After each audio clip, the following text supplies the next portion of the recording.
ಮಗು, ನೀವು ಬಿರುಗಾಳಿಗಳ ಮೂಲಕ ನಡೆದಿದ್ದೀರಾ. ನಿಮ್ಮ ಜೀವನದಲ್ಲಿ ಕಷ್ಟ, ಸಂಕಟ, ನೋವು, ಪರೀಕ್ಷೆಗಳ ಕಾಲಗಳನ್ನು ನೀವು ಅನುಭವಿಸಿದ್ದೀರಾ. ಅವು ನಿಮಗೆ ತುಂಬ ಕಠಿಣವಾಗಿದ್ದವು. ನೀವು ಎದುರಿಸಿದ ಹೋರಾಟಗಳು ನನಗೆ ತಿಳಿದಿವೆ.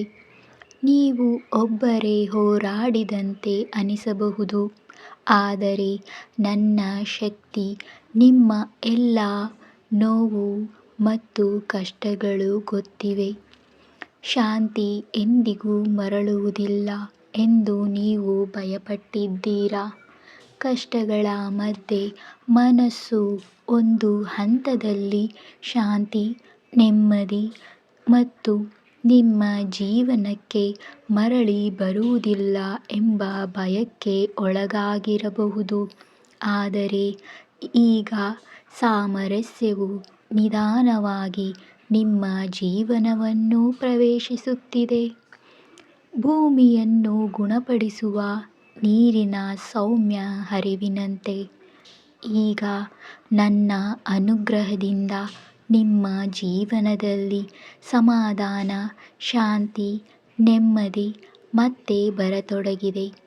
ಅದು ಏಕಾಏಕಿ ಅಲ್ಲ ಮಗು, ನಿಧಾನವಾಗಿ ಪ್ರಕೃತಿಯಂತೆ ಮೃದುವಾಗಿ ಹರಿದು ಬರುತ್ತದೆ. ಅದು ನಿಮ್ಮ ಗಾಯಗಳನ್ನು ಗುಣಪಡಿಸಿ ನಿಮ್ಮ ಜೀವನವನ್ನು ಮತ್ತೆ ಸಮತೋಲನದಲ್ಲಿ ತರುತ್ತದೆ. ದೇವರು ನಿಮಗೆ ಹೇಳುತ್ತಿರುವುದು, ನೀವು ಎಷ್ಟೇ ಕಷ್ಟ ಕಂಡಿದ್ದರೂ ಈಗ ಶಾಂತಿ ಮತ್ತು ನೆಮ್ಮದಿಯ ಕಾಲ ನೀವು ಜೀವನದಲ್ಲಿ ಬರುತ್ತಿದೆ. ಧೈರ್ಯವಿರಲಿ. ನಿಮ್ಮ ಹೃದಯವು ನಷ್ಟ, ಬೇರ್ಪಡುವಿಕೆ ಅಥವಾ ತಪ್ಪು ಗ್ರಹಿಕೆಯಿಂದ ಗಾಯಗೊಂಡಿದ್ದರೆ, ನಿಮ್ಮ ಜೀವನದಲ್ಲಿ ಯಾರನ್ನಾದರೂ ಕಳೆದುಕೊಂಡು ನೋವು, ಒಡನಾಟದಿಂದ ದೂರವಾದ ನೋವು ಅಥವಾ ಸಂಬಂಧಗಳಲ್ಲಿ ಉಂಟಾದ ತಪ್ಪು ಗ್ರಹಿಕೆಗಳಿಂದ ನೀವು ದುಃಖಿತರಾಗಿದ್ದರೆ ಆ ನೋವು ಶಾಶ್ವತವಲ್ಲ ಮಗು. ತಿಳಿದುಕೋ, ಶೀಘ್ರದಲ್ಲೇ ಸಮತೋಲನವು ಪುನರ್ಸ್ಥಾಪಿಸಲ್ಪಡುತ್ತದೆ ಎಂದು ನಂಬಿರಿ. ಆ ಎಲ್ಲ ಸಮತೋಲನ, ಅಶಾಂತಿ ತಾತ್ಕಾಲಿಕ. ಬೇಗನೆ ಜೀವನದಲ್ಲಿ ಸಮಾಧಾನ, ನೆಮ್ಮದಿ, ಸರಿಯಾದ ಸಮತೋಲನ ಮರುಸ್ಥಾಪನೆಯಾಗುತ್ತದೆ. ಹಣಕಾಸಿನ ಚಿಂತನೆಗಳು ನಿಮ್ಮ ಮನಸ್ಸಿನಲ್ಲಿ ಭಾರವಾಗಿದ್ದರೆ ಪರಿಹಾರ ಬರುತ್ತಿದೆ. ನಿಮ್ಮ ಮನಸ್ಸನ್ನು ಕಾಡುತ್ತಿರುವ ಆರ್ಥಿಕ ತೊಂದರೆಗಳಿಗೆ ಶೀಘ್ರದಲ್ಲೇ ಪರಿಹಾರ ದೊರಕಲಿದೆ. ಹಣಕಾಸಿನ ಸಮಸ್ಯೆಗಳು ದೂರವಾಗುತ್ತವೆ. ತಾಳ್ಮೆ ಮತ್ತು ಶಾಂತತೆಯು ನಿಮ್ಮ ದೊಡ್ಡ ಶಕ್ತಿಯಾಗಿರುವ ಸಮಯವಿದು. ಈಗ ನೀವು ಮಾಡಬೇಕಾದದ್ದು ಆತುರ ಪಡುವುದಲ್ಲ, ಬದಲಿಗೆ ತಾಳ್ಮೆ ಮತ್ತು ಶಾಂತಿಯನ್ನು ಕಾಪಾಡಿಕೊಳ್ಳುವುದು.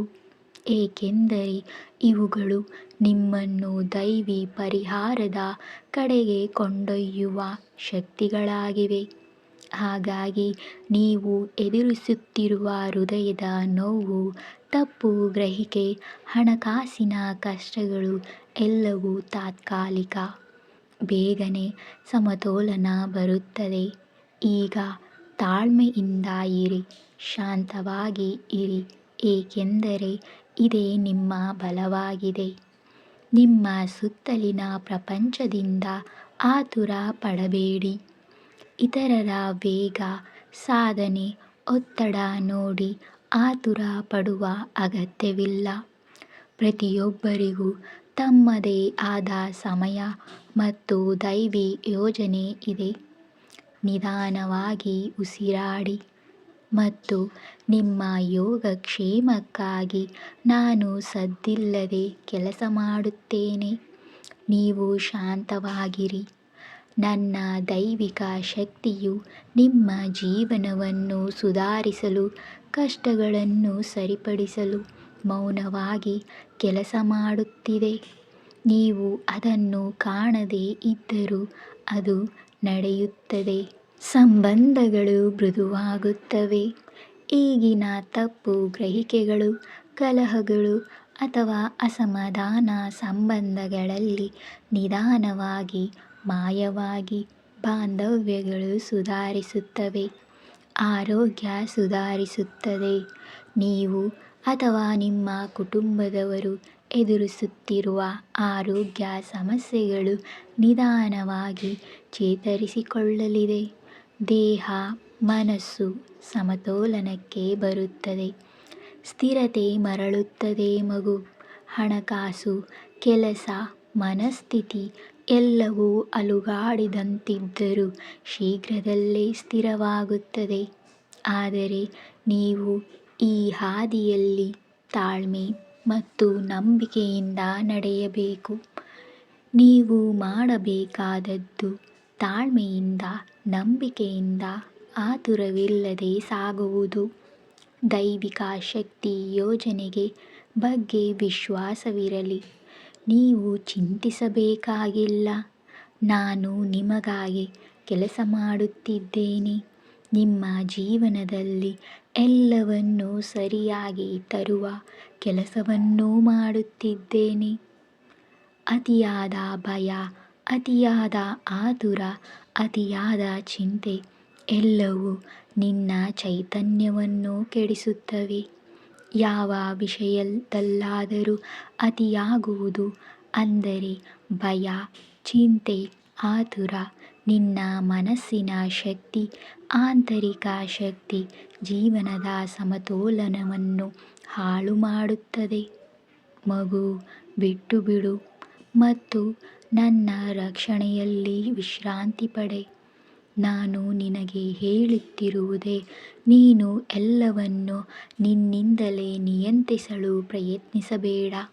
ನನ್ನ ಕೈಗೆ ಒಪ್ಪಿಸು. ನನ್ನ ರಕ್ಷಣೆಯಲ್ಲೇ ನೆಮ್ಮದಿಯಿಂದ ಇರು. ನೀನು ಬಯಸುವ ಶಾಂತಿ ದೂರವಿಲ್ಲ. ಅದು ಈಗಾಗಲೇ ತನ್ನ ಹಾದಿಯಲ್ಲಿದೆ. ನಿನ್ನ ಹೃದಯ ಹಂಬಲಿಸುತ್ತಿರುವ ಶಾಂತಿ ಮತ್ತು ನೆಮ್ಮದಿ ಈಗಾಗಲೇ ನಿನ್ನ ಜೀವನಕ್ಕೆ ಬರುತ್ತಿದೆ, ಬರುವ ದಾರಿಯಲ್ಲಿದೆ. ಸ್ವಲ್ಪ ಸಮಯದಲ್ಲಿ ಅದು ನಿನ್ನ ಬದುಕನ್ನು ತಲುಪಲಿದೆ. ನೆನಪಿಡು, ಮಿತವಾಗಿರುವುದು ಶಾಂತಿಯನ್ನು ತರುತ್ತದೆ. ಯಾವುದರಲ್ಲಾದರೂ ಮಿತಿ, ಸಮತೋಲನ ಇರುವುದು ಅತಿ ಮುಖ್ಯ ಮಗು. ತಾಳ್ಮೆ, ದಯೆ, ನಿಯಮಿತ ಜೀವನ ಇವೆಲ್ಲವೂ ನಿನ್ನೊಳಗಿನ ಶಾಂತಿಯನ್ನು ತರುತ್ತದೆ. ಅತಿಯಾದ ಭಯ, ಆತುರ, ಚಿಂತೆಗಳಿಂದ ದೂರವಿರು. ನಿನಗೆ ಒಂದು ಸಣ್ಣ ಉದಾಹರಣೆಯನ್ನು ಕೊಡುತ್ತೇನೆ ಕೇಳು. ಒಬ್ಬ ರೈತನಿಗೆ ದೊಡ್ಡ ಹೊಲವಿತ್ತು. ಒಂದು ವರ್ಷ ಮಳೆಯೇ ಬೀಳದೆ ಅವನಿಗೆ ತುಂಬ ಭಯವಾಯಿತು. ಈಗ ನನ್ನ ಕುಟುಂಬ ಹೇಗೆ ಬದುಕುವುದು ಎಂದು ಪ್ರತಿದಿನವೂ ಆತಂಕ, ಚಿಂತೆ, ಆತುರದಿಂದ ಕಳೆಯುತ್ತಿದ್ದ. ಆದ್ದರಿಂದ ಅವನು ದಣಿದು ಹೋಗಿದ್ದ. ಶಾಂತಿಯನ್ನು ಕಳೆದುಕೊಂಡಿದ್ದ. ಒಂದು ದಿನ ಅವನ ಹಿರಿಯ ಗುರು ಹೇಳಿದರು, ಮಗ, ಮಳೆಯ ಬಗ್ಗೆ ನೀನು ಏನೂ ಮಾಡಲಾರೆ. ನೀನು ಮಾಡಬಹುದಾದದ್ದು ಭೂಮಿಯನ್ನು ಬೆಳೆಗೈಯಲು ಸಿದ್ಧಗೊಳಿಸುವುದು. ಉಳಿದದ್ದನ್ನು ದೈವದ ಕೈಗೆ ಬಿಡು. ಅತಿಯಾದ ಭಯ, ಆತುರ, ಚಿಂತೆ ಬಿಟ್ಟುಬಿಟ್ಟರೆ ನಿನ್ನ ಹೃದಯಕ್ಕೂ ಹೊಲಕ್ಕೂ ಶಾಂತಿ ಬರುತ್ತದೆ. ರೈತನು ಗುರು ಮಾತನ್ನು ಕೇಳಿ ಶಾಂತಗೊಂಡನು. ಆತನು ತನ್ನ ಹೊಲವನ್ನು ನಿಧಾನವಾಗಿ ತಯಾರಿಸುತ್ತಿದ್ದ. ಕೆಲವು ವಾರಗಳ ನಂತರ ಮಳೆ ಬಂತು. ಹೊಲ ಹಸಿರಿನಿಂದ ತುಂಬಿತ್ತು. ಮಗು, ಇದರ ಅರ್ಥವೇನೆಂದು ಗೊತ್ತಿದೆಯೇ? ಹೇಳುತ್ತೇನೆ ಕೇಳು. ಜೀವನದಲ್ಲಿ ಕೆಲವು ವಿಷಯಗಳು ನಮ್ಮ ನಿಯಂತ್ರಣದಲ್ಲಿಲ್ಲ. ಅವುಗಳ ಬಗ್ಗೆ ಅತಿಯಾದ ಭಯ, ಆತುರ, ಚಿಂತೆ ಮತ್ತು ನಮ್ಮ ಶಕ್ತಿ ಚೈತನ್ಯವನ್ನು ಕುಗ್ಗಿಸುತ್ತವೆ. ಆದರೆ ದೇವರ ಮೇಲೆ ನಂಬಿಕೆ ಇಟ್ಟಾಗ ತಾಳ್ಮೆಯಿಂದ ಇರುವುದರಿಂದ ಶಾಂತಿ ಮರಳಿ ಬರುತ್ತದೆ. ಮಿತವಾಗಿರುವುದು ಎಂದರೆ ನಾವು ಮಾಡಬಹುದಾದದ್ದನ್ನು ಶಾಂತವಾಗಿ ಮಾಡುವುದು, ಉಳಿದದ್ದನ್ನು ದೈವಕ್ಕೆ ಒಪ್ಪಿಸುವುದು. ನೀನು ಬಯಸುವ ಶಾಂತಿ ದೂರದಲ್ಲಿಲ್ಲ, ಅದು ಬರುತ್ತಿದೆ. ತಾಳ್ಮೆ ಮತ್ತು ಸಮತೋಲನವೇ ನಿನ್ನ ಬಲ. ಎಲ್ಲರಿಗೂ ಶುಭವಾಗಲಿ. ಶುಭರಾತ್ರಿ.